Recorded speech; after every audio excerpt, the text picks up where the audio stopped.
আজ চলি কাহা সওয়ারি। ব্যাগ গুছিয়ে চললাম কোথায়? কোণে সাজাতে? না, কোণে সাজতে।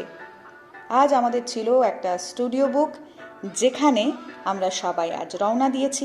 এই যে পেছনে আমার 3 রত্ন, আর এদিকে আমার বরমশাই আমাদেরকে নিয়ে চলেছেন আমাদের গন্তব্যের দিকে, আর সামনে 2 জন।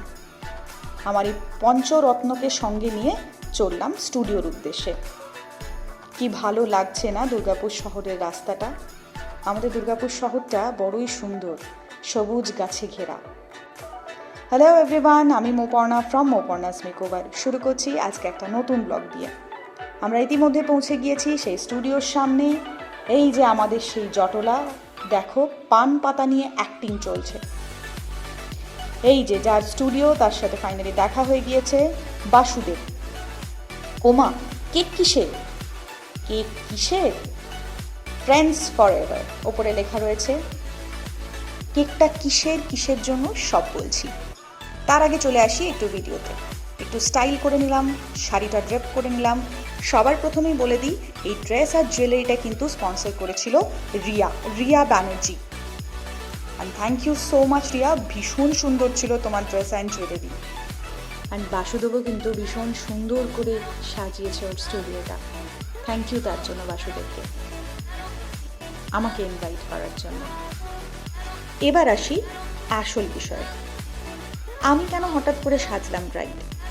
2016 সালে আমার বিয়ে হয়। বিয়ের মেকআপটাও কিন্তু আমি আমার নিজের হাতেই করেছিলাম।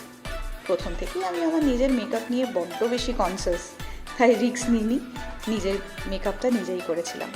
তাহলে তখন সেরকম সাজিনি বলি কি আবার সাজছি? একেবারেই নয়। এটার পেছনে একটা রিজন আছে। সেই বিষয়ে আসার আগে বলে রাখি, এই ভিডিওর শেষে কিন্তু থাকবে আমার বিয়ের কিছু ফটো। বিয়েতে কেমন সেজেছিলাম নিজে সেটা দেখতে গেলে কিন্তু শেষ অবধি দেখতে হবে এই ভিডিওটা। আমরা নর্মালি যখন ব্রাইডস করি, রিয়েল ব্রাইড করি, তখন কিন্তু ব্রাইডের একটা নিজস্ব পছন্দ, একটা নিজের আইডেন্টিটি থাকে। আর আমরা সেই সব জিনিসগুলো কিন্তু মাথায় রেখেই একজন ব্রাইডকে সুন্দর করে সাজিয়ে তুলি। এবং স্পেশালি আমার যারা ব্রাইড থাকেন, তারা বেশিরভাগই খুব সাটল নিউট্রাল একটা লুক তারা পেতে চান, একটু ডিফারেন্ট, কিন্তু যেন খুব সাটল হয়। তো আমি সেই বিষয়টাকে মাথায় রেখেই আজকে আমার এই লুকটা ক্রিয়েট করেছি, যাতে আগামী যারা ব্রাইড হতে চলেছে তাদের যেন এই লুকটা থেকে কিছুটা আন্দাজ করতে পারেন যে সিম্পল অ্যান্ড সাটল লুকটা খুব গ্ল্যামারাস হয় এবং সমস্ত ব্রাইডরা এটাকে খুব সুন্দরভাবে ক্যারি করতে পারে। এবং আমার এই ভাবনা চিন্তাটা কিন্তু আমার আপকামিং যারা ব্রাইড রয়েছেন তাদের কথা মাথায় রেখেই। তারা যদি ভিডিওটা দেখছেন, প্লিজ কমেন্ট করে জানাবেন কিন্তু কেমন লাগলো। এই কথা বলতে বলতে, আড্ডা দিতে দিতে অলমোস্ট আমার মেকআপটা শেষের দিকে। তার মধ্যে তো খাওয়া দাওয়া চলছেই। এবার আসি কেকের বিষয়ে।